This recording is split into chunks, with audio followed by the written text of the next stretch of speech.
So last time we did a little chaotic part of the Gita, and I guess should be chaotic in the beginning. Probably we got too ambitious and tried to do too much. So we can, if you all enjoyed it, then we can do more of it, and we can try to practice more and just get a sense of it. And then I promise you, after a few days of practice, you will get good at it, and you'll begin to appreciate the subtleties of sound that are often missed in part, and then that will increase your joy of the chand.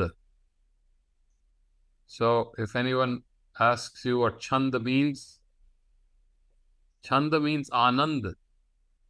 That's the literal meaning of chand. Chand is not laya, gati, meter, rhyme, tuk, yati, all that.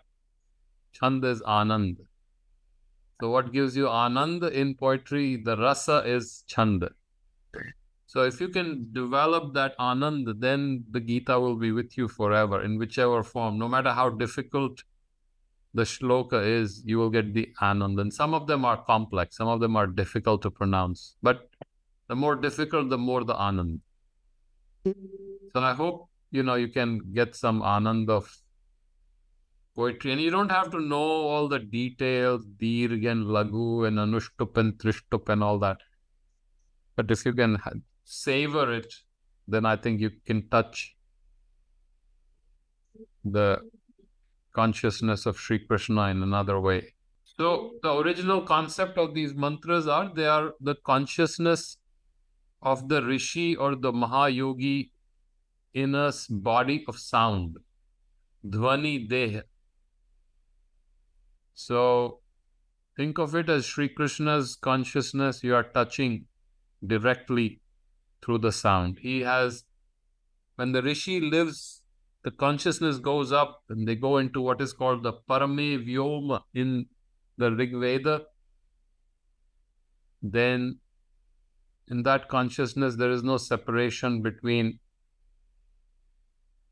the awareness and space. So it is also called Chid Akash. Your consciousness is space. There's no outside space. There's no inner space. Everything is that. In that consciousness, the sentence, the shloka, the pada comes direct, complete. It is not one word after another and we have to think it through. No, complete. And that's why it's called the spota. Think of it as like an explosion, like a vispota. That is why we call it spota. The sentence is complete. The shloka is complete. Not the slightest sound can be changed. It is so perfect. So we can imagine with Sri Krishna's inspiration, whoever the great poet was who brought it down, caught the awareness of Sri Krishna.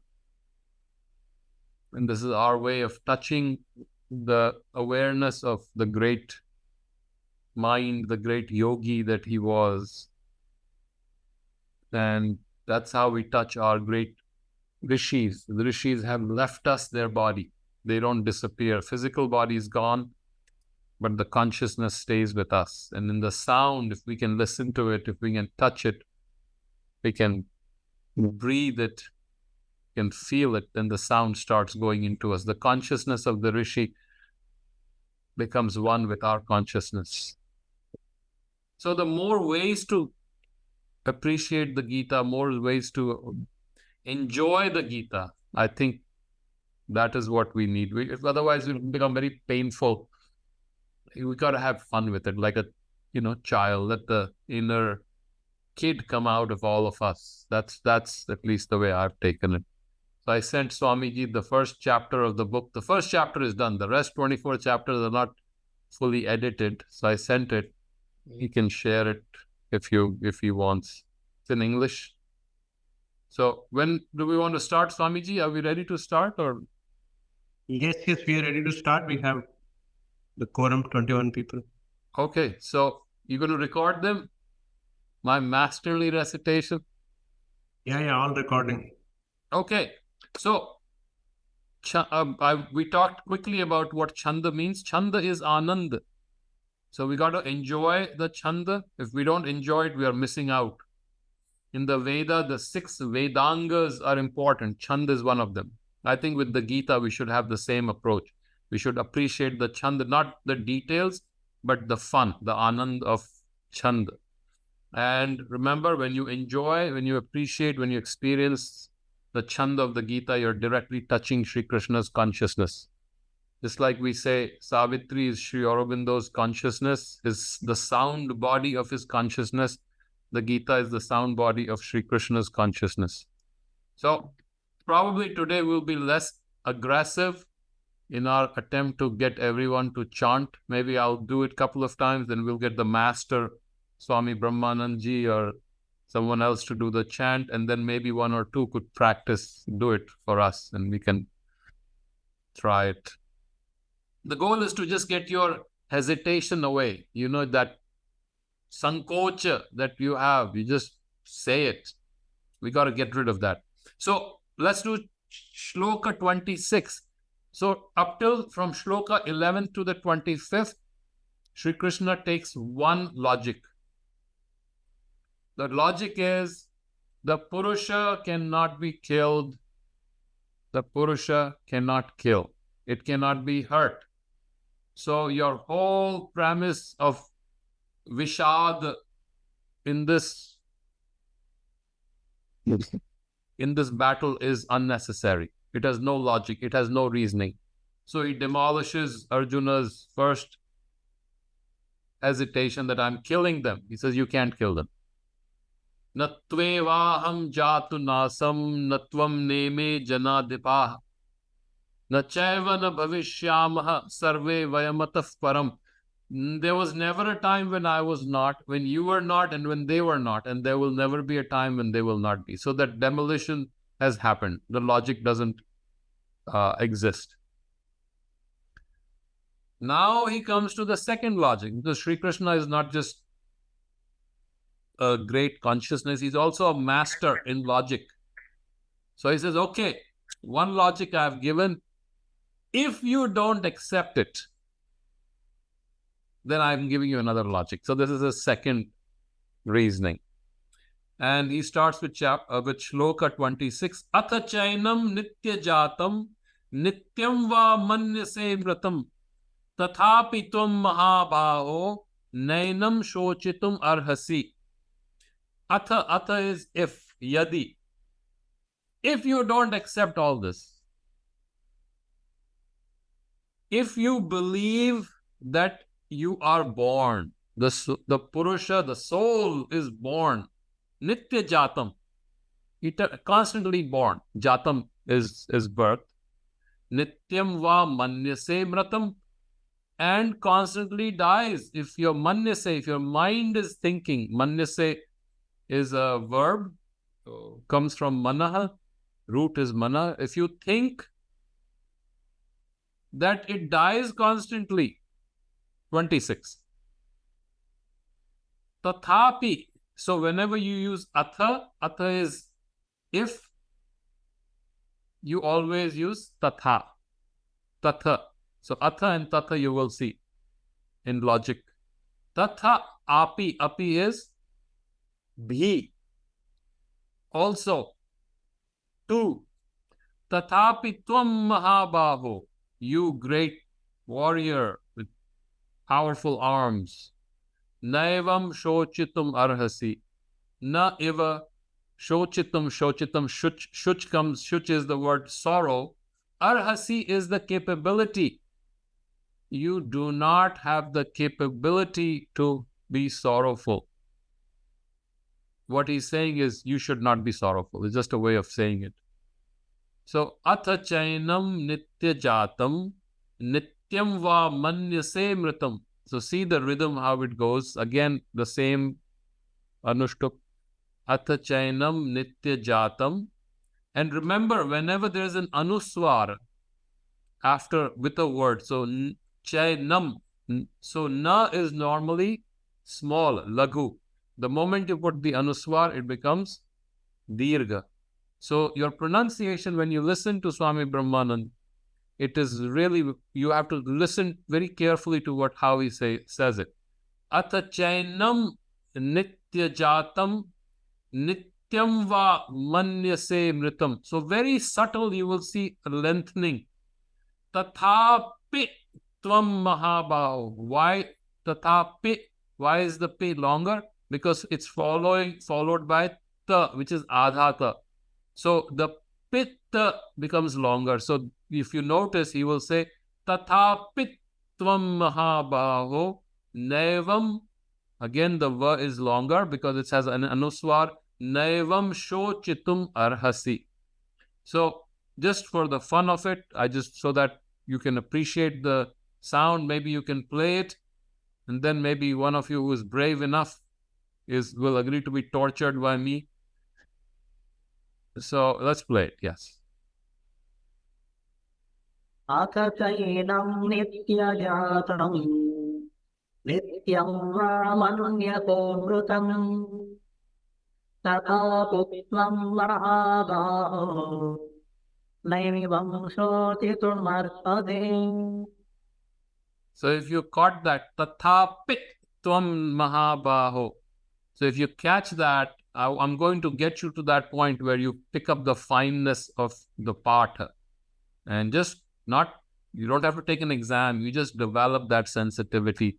So then the greatest archaka comes to you and you can pick up holes through how they should not be pronouncing it. That is the fun of Sanskrit. That is the joy of Sanskrit.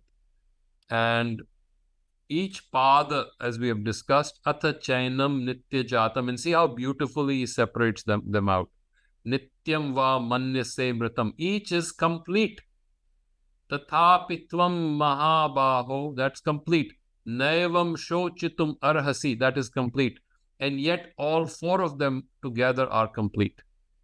That is the beauty of this whole chanda, how beautifully it has come. And it's almost, if you read Pingala Chanda Shastra, which I don't expect you to read, unless you are crazy like me, you can see how mathematically the numbers are arrayed. Those of you who love mathematics, matrix, you put all the chands together, the dirg lagu, and it's almost like a mathematical matrix. For those who like math, if you remember 10th grade CBSE, we had the matrices.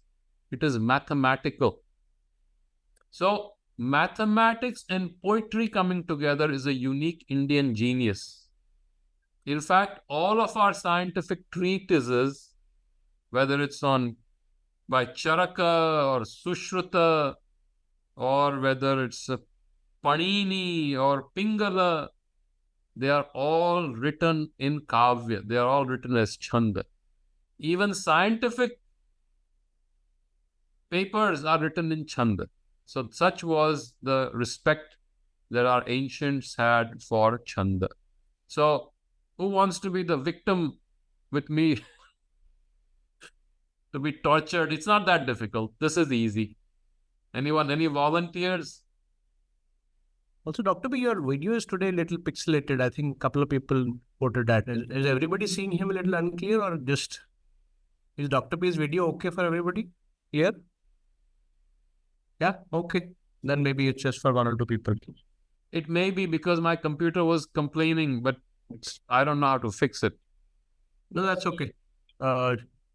Couple of people saying unclear, couple of people saying clear. So I'm a little... Yeah, I saw that. I said there may be some problem with the computer, but camera.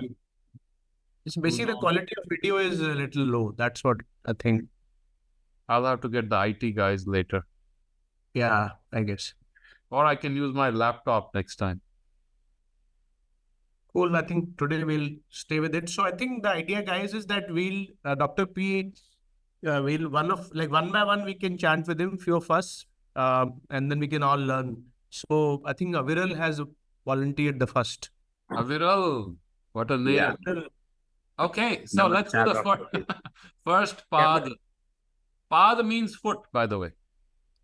Charana or pada. Atha chainam nitya jatam. Very simple. So let me do this. Atha Atha, these are laghu. Chay is long. Nam is long. Ni is small, but after it there is a half, the tha, so it becomes longer. Nitya. Nitya, ja is long, and tam is long. So, atha chainam nitya jatam. You want to try that? Yeah, go ahead. Yeah. Should I? Yeah. Atha chainam nitya jatam. Yeah. Atha chainam nitya jatam. Atha chainam nitya jatam. Yeah. Give the weight. Atha, each is complete. You have on the half tha, you're going to move over it quickly. Atha chainam nitya jatam. Atha chainam nitya jatam. Nityam va manyase mritam. Nityam va manyase mritam. Open your voice. Nityam va manyase mritam. No one is going to laugh at you here. Nityam va manyase mritam. Yes, now feel the joy. Tathapi, tathapi tvam mahabaho. Tathapi tvam mahabaho. Yes, there's pressure on the pi. Tathapi tvam mahabaho. Very subtle. Tathapi tvam mahabaho. Tathapi tvam mahabaho. Naivam shochitum arhasi. Naivam shochitum arhasi. No one is going to make fun of you. Naivam shochitum arhasi. Naivam shochitum arhasi. That's it. You got to get your voice opened up. If you don't know how to pronounce it, say it out aloud.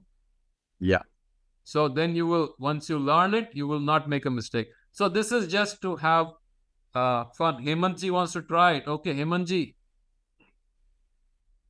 अथ चैनं नित्यजातं नित्यं वा मन्यसे मृतं तथापि त्वं महाबाहो नैवं शोचितुमर्हसि.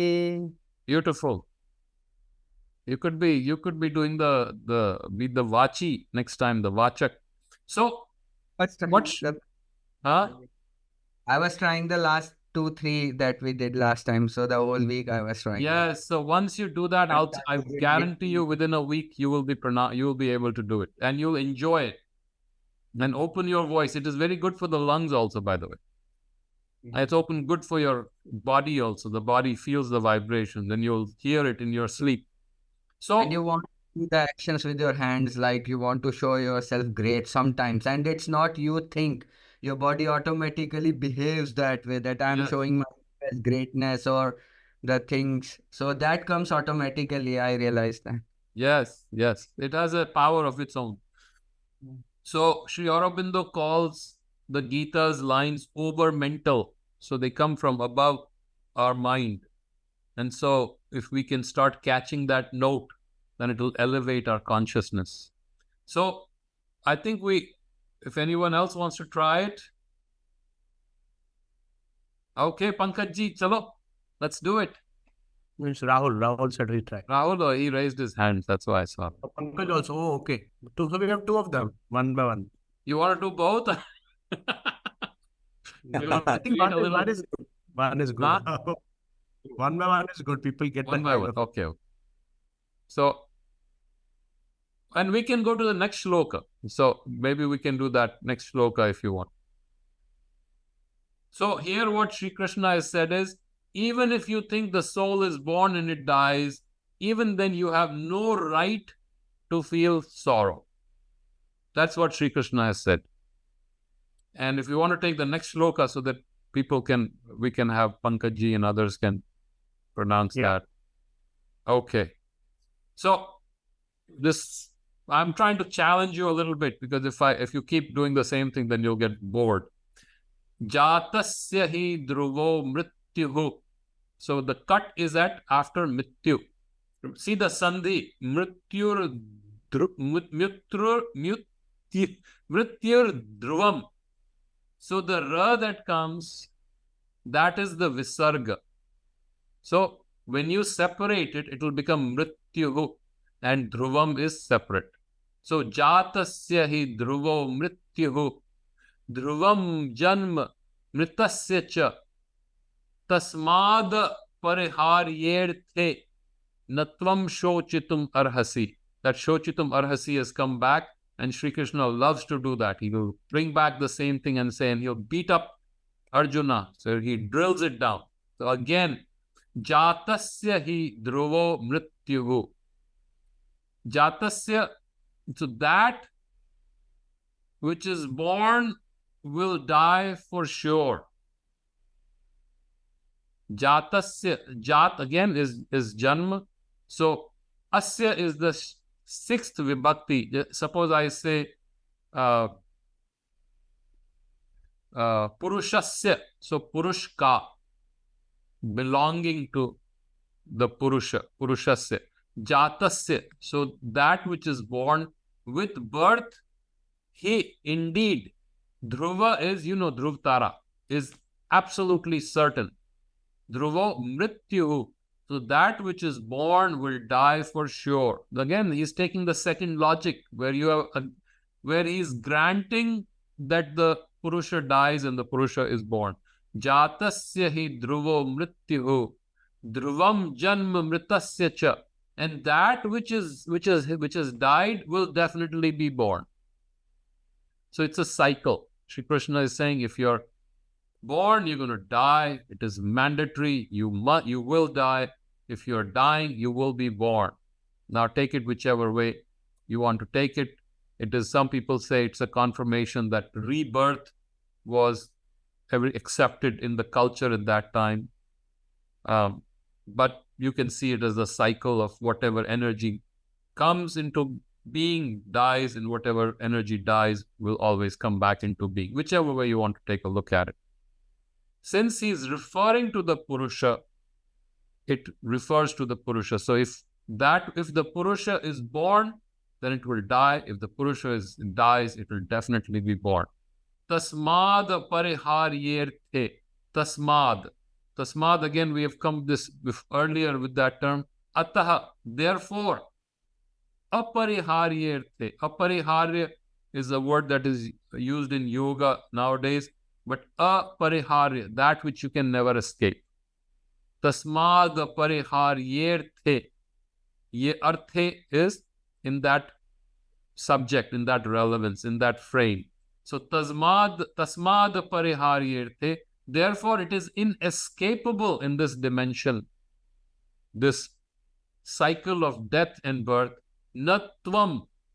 Natvam. Now, na, don't forget, natvam. You're not going to say natvam. Natvam shochitum arhasi. So, Pankajji, remember that. That's where your extra points come in your exam, when you do the part in the exam. So, jatasya hi dhruvo mrityu. Dhruvam janma mritasya cha tasmad pariharyerthe natvam shochitum arhasi. Now let's listen to Swami Brahmanandji if you want to. So you'll hear a better, of course, recitation. Jatasya hi dhruvo mrityuhu, dhruvam janma mritasya cha tasmad pariharyerthe natvam shochitum arhasi. So you got that natvam and mrityuhu. So don't say mrityu. There's a visarga after it. Jatasya hi dhruvo mrityuhu. All right, who wants to be the first victim? Pankajji. So let me just quickly say it, then you say it. Jatasya hi dhruvo mrityuhu. Jatasya hi dhruvo mrityuhu. Dhruvam janma mritasya cha. Dhruvam janmam mritasya cha. Janma, ma. Janma. Dhruvam janma mritasya cha. Dhruvam janma mritasya cha. I'm breaking it down. When you say it faster, it won't matter. Dhruvam janma mritasya cha. Tasmad. Yeah, go ahead. Dhruvam janma mritasya cha. Tasmad pariharyerthe. Tasmad pariharyerthe natvam shochitum arhasi. natvam shochitum arhasi. Yeah, beautiful. So I think you have a sense of it. If anybody else wants to do it. So my idea is to get you to experience the oral tradition that the Gita was. Bolo Jitenji. Yes. Great. Okay. Now, Jatasya. yeah, boli. Jatasya hi dhruvo mrityuhu. Let just repeat after Dr. Pariksith. Let him say and then exactly same. Then that will come. Jatasya hi dhruvo mrityuhu. Jatasya hi dhruvo mrityuhu. Dhruvam janma mritasya cha. Dhruvam janma mrityasya cha. Dhruvam janma mritasya cha. Dhruvam janma mritasya cha. Yeah. Tasmad pariharyerthe Tasmad pariharyerthe natvam shochitum arhasi. natvam shochitum arhasi. Beautiful. So open up your vocal cords, let the diaphragm feel it because you're feeling it here, and let it vibrate through the whole body because your diaphragm is the vibration will carry through all your centers. Hemantji, go ahead, Hemantji. I think Oh, Hemant has already done. Let's give him another. Hemant is so excited. I think Rahul, you go. Rahul can go. बेचारे हेमंत को काट दिया आपने. Line of people, he's inspired by him only. Yes. Yeah. Dr. Should I try the entire thing? Yes, sir. Go ahead. Jatasya hi dhruvo mrityuhu dhruvam janma mritasya cha tasmad pariharyerthe natvam sochatam natvam sochatum arhasi. Natvam shochitum arhasi. Natvam sochitum arhasi. Shochitum arhasi. You can just read it. Natvam shochitum arhasi. Natvam sochitum arhasi. Arhasi. Just do it a couple of times. Natvam shochitum arhasi. Natvam sochitum arhasi. Ab bolo. Natvam shochitum arhasi. Natvam sochitum arhasi. Yes. So you'll see that it has an inner rhythm. And if you start noticing the 5th, 6th, and 7th varnas of each pad have a pattern. So let's look at Dhruvam Janma Mritasya Cha. And we'll go backward. So 7th is what? Ya. Right? Ya is Lagu. Before that, Tas. Tas is Dirgha. And Mru is always considered as Lagu. So what did you see? Lagu, Dirgha, Lagu. Right? The voice went up, voice went down. Let's go back to the 4th pad. So, Ha is Lagu, Mar is Dirgha because Ma is followed by Adha Ra, and Tu is small. Again, small, long, small. So in Anushtup, each pad has a lot of freedom except for the 5th, 6th, and 7th. So the 2nd and 4th will be small, long, small. Now if you go to the 1st and 3rd pad, so there it is small, long, long. So it goes up, up. So first will go up. 2nd pad will go up and down. 3rd will go up, up, and 4th will go up and down. So 5th, 6th, and 7th will be Lagu, Dirg, Dirg of the 1st and 3rd. So it's just a play how the dynamics of the sound become important as you go deeper and deeper and deeper. Anyway, I don't want to get you into my madness for poetry. I just wanted you to appreciate it. So the meaning is, as we have said earlier, that which is born will die, that which is dead will be born. It is inescapable. Therefore, you have no right to feel sorrow. In fact, you have no ability to feel sorrow. So, I think we can try the next shloka if we have time. I don't know how much time we have. You have time. We have time. Okay. This is another very beautiful shloka,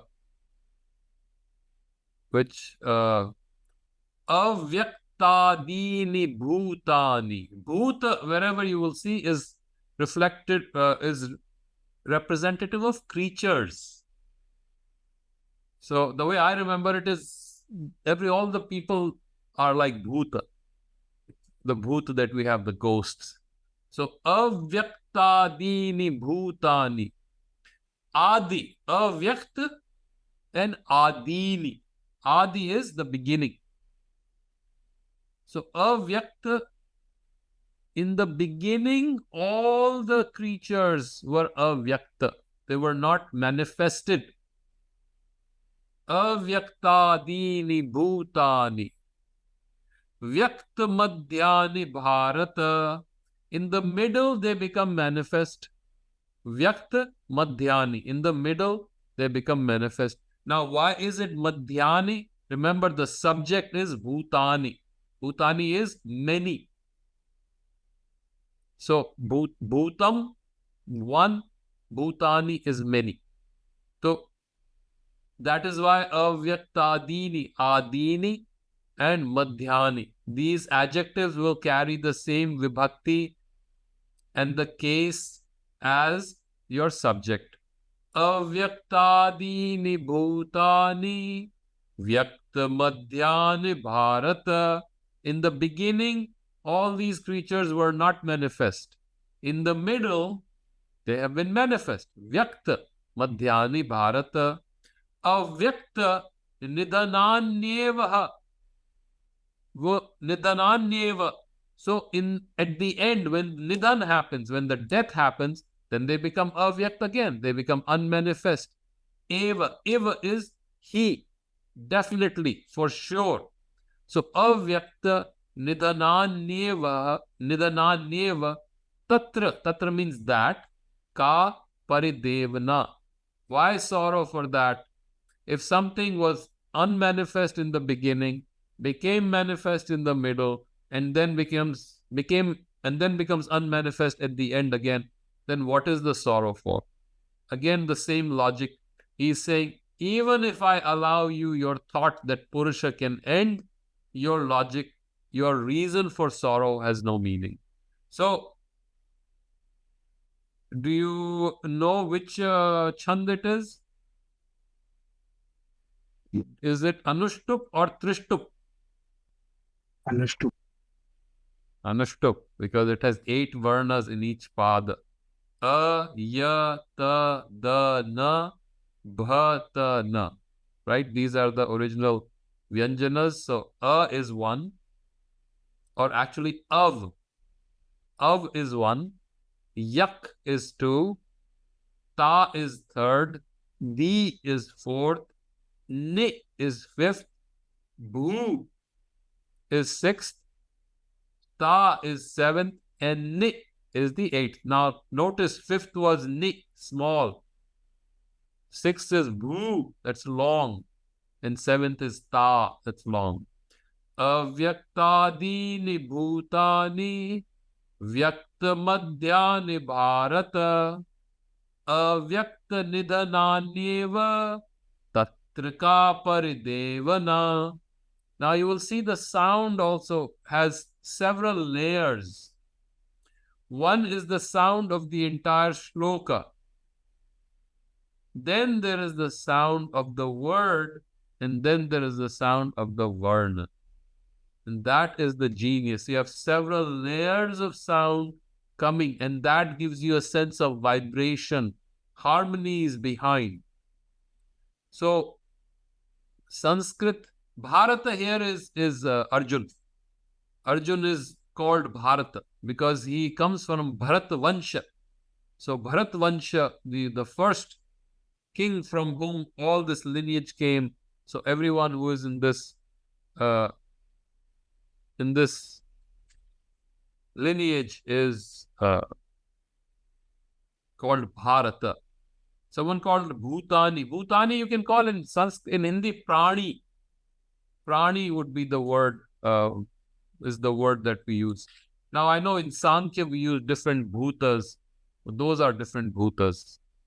Okay, you want to play Swamiji, Swami Brahmananda ji?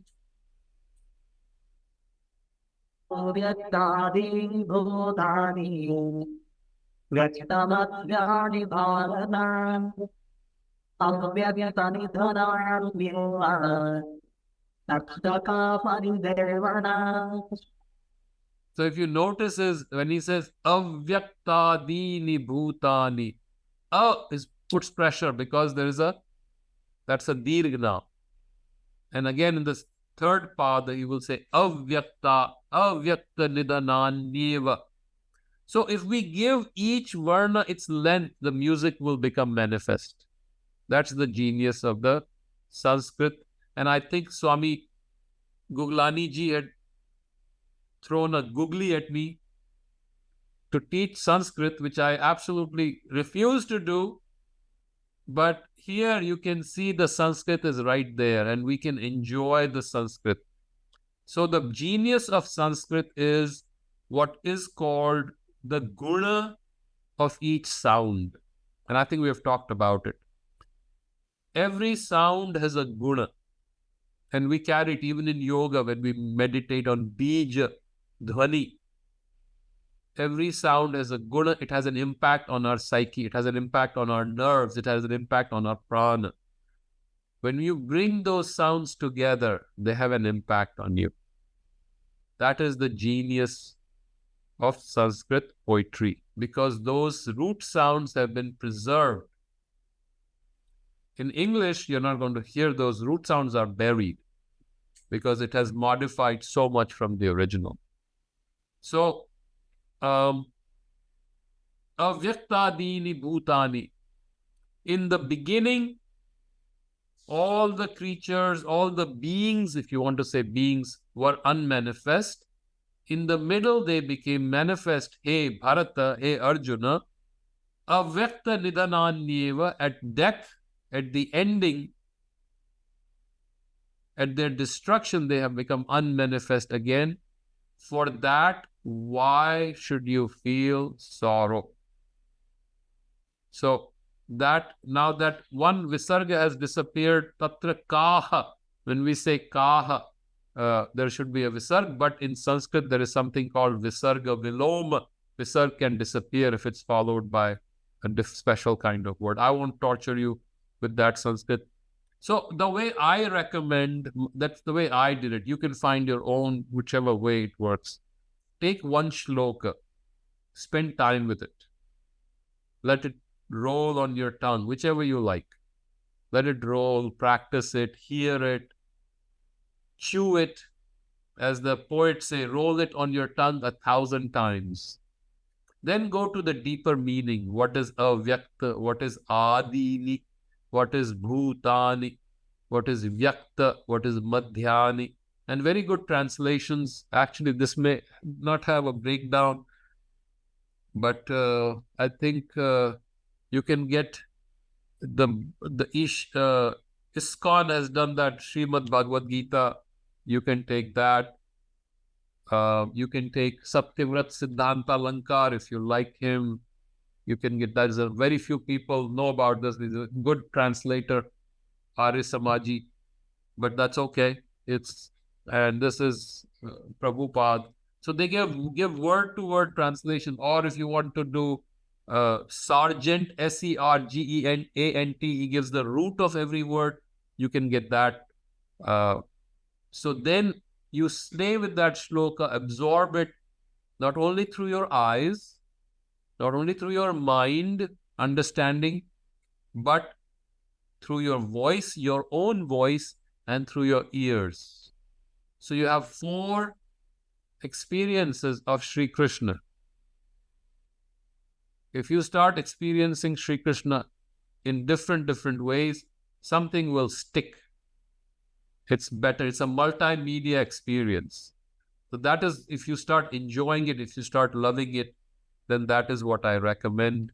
And, essentially, once you start reading on your own, you really don't need me. After that, you can read better than I, you can chant better than I, and then you can reach Sri Krishna directly and Sri Aurobindo directly. And then I think you will have a different appreciation of what our mantric poetry, aspiration for mantric poetry is. Because the sport of mantric poetry, the perfection, what is called the inevitability, it's inevitable. Inevitable, I don't know how you translate it in Hindi. It is, you cannot change anything. And that sport is not only for the sentence, it is for the word, and it is for the Mool Shabda or the Bija Dvani. Bija Dvani is the root, the seed sound. Like Bha. Bha is a seed sound. If you start playing with this, let me see if I can give you a sense of the play. Let's do the next one. I'll give you a sense of how he plays with sounds. 29th, you want to try 29th? And this is just for the fun of it. I'm just going to read it. I'm not going to torture you. This is another chand, so those who love that will pick up. This is not your regular chand. Ascharyavat pashyati kaschidenam. Ascharyavat vadati tathaiva chanyah. Ascharyavat chaina manyah shrunoti. Shrutvaapyena vedana chaiva kaschita.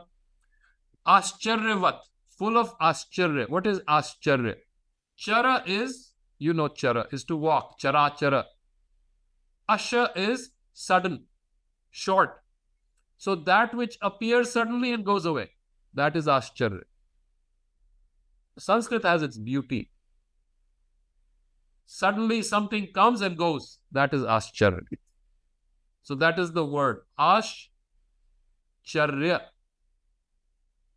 Ascharyavat means that or he who is full of ascharya. Ascharyavat was imbued, filled with ascharya. Pashyati. Pashyati is to see. Pashya. This is a very important word, which will come again and again. Kaschit enam. So, kaschit is koi, someone. Kaschit enam. Enam is, again talking about this. Enam is this.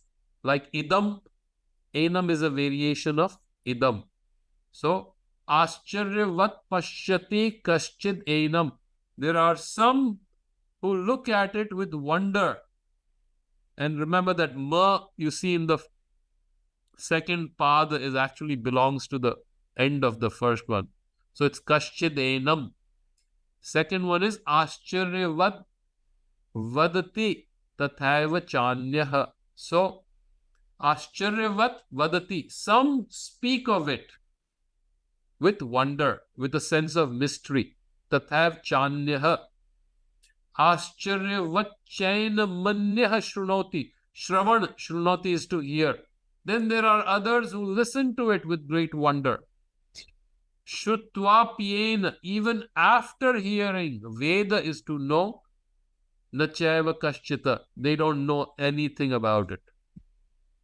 So the play, see, kaschita, first kaschita is koi. There are those, and at the end kaschita is not at all. This is the fun of Sanskrit. Now, if you go back to it, sha and cha, see the play of sha and cha. Ascharyavat pashyati kaschidenam. In the first pada, you have ascharya and kaschit. So the sound of sha and cha has been brought together. And again, if you remember your 11th shloka of the second chapter, Ashochanan Vashochastvam, there also the sha and cha was brought. Ascharyavat vadati tathaiva chanyah. Ascharya manyah shrunoti.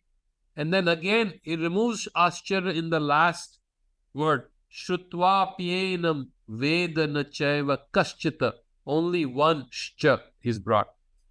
So, the play of sounds creates a mood, creates a sense. And at the end, he starts with sha and cha and he ends with sha and cha. And it's very interesting. After hearing all this, seeing all this, speaking about it, you know nothing about it. This is the wonder of the Purusha. The Purusha that is indescribable, that is unthinkable, that is never changing. If you remember, avyakto yam achintyo yam, avikaryo yam uchyate. So that which cannot be thought about, that which cannot be talked about, he brings again this logic has been brought to a close. People talk about it, people think about it, people speak about it, but they know nothing about it. So Arjuna, you don't know anything about the Purusha. Don't even think of worrying about killing others. So, all right, someone, I think Super Morpheus, what are you saying? So after all the sessions, we know nothing about it. You want to play this? This is a beautiful Trishtup. You will see 11 varna in each pada. Let's play this. This is beautiful.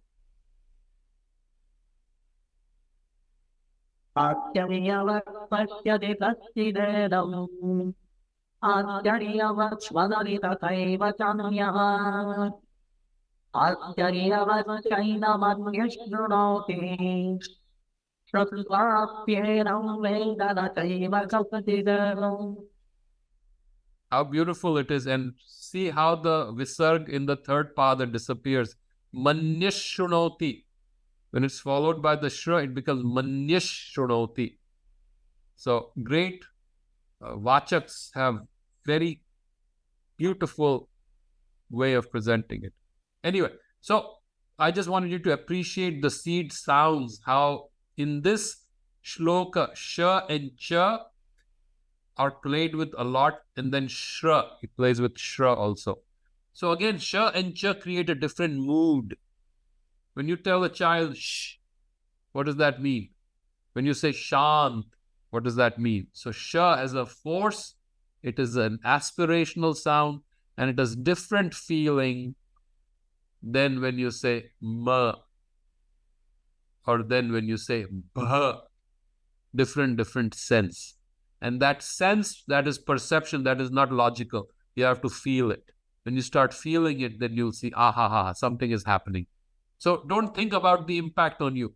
Let it go through you and the impact will happen on its own. That is the genius of the mantra. I think we can give everyone a break. If you want to hold over, bring the questions, if any. You had some questions, Swamiji, if after all this we know nothing about it, what did you say? Yeah, so exactly. Mentally, you should know nothing about it. Mentally, you should be like a child. Don't give it words, because words are not the thing. So we all say, okay, I know the Purusha now. Now I have the definition of the Purusha. No, you don't. You just have some words for it which you think describe it. It doesn't describe a thing. That which is beyond words, Shabdatit. And this is a very beautiful reminder. It's like he hammers you on your head. So don't identify word as the Anubhava. When the Anubhava happens, words will fall off. And there is only a very different kind of awareness. But those who talk about it, those who think they know about it, know nothing.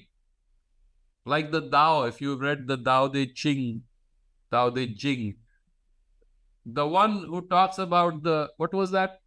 The one who talks about the Tao does not know the Tao.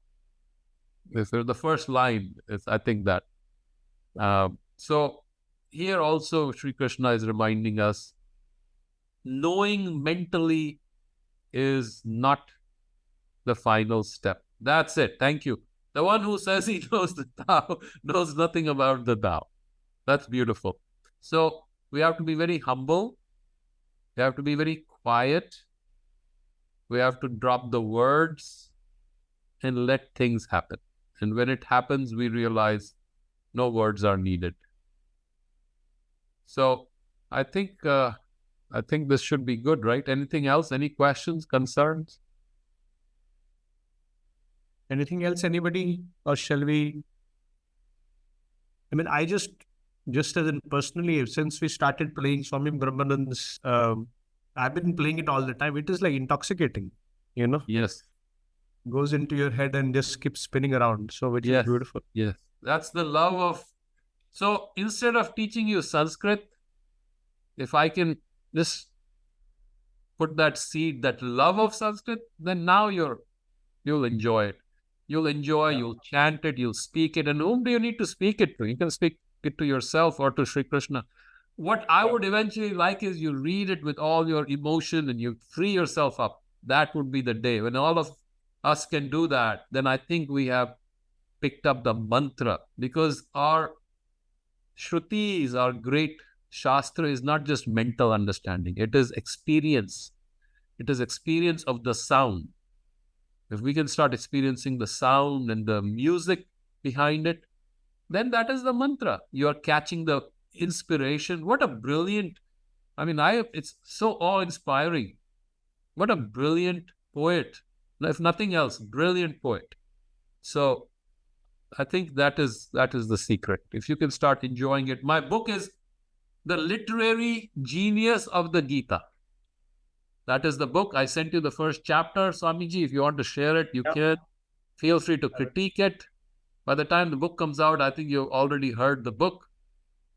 But just enjoying the Gita, just the rasa of Gita, I think the meanings will come through automatically in your brain. And it is addictive, as you said. The sound is so addictive. Yep. Play it. I love that little boy too, Pai, I think. But Swami Brahmanandji, of course, has a resonance. Wow. But the little boy is very good. Okay. Thank All you. right.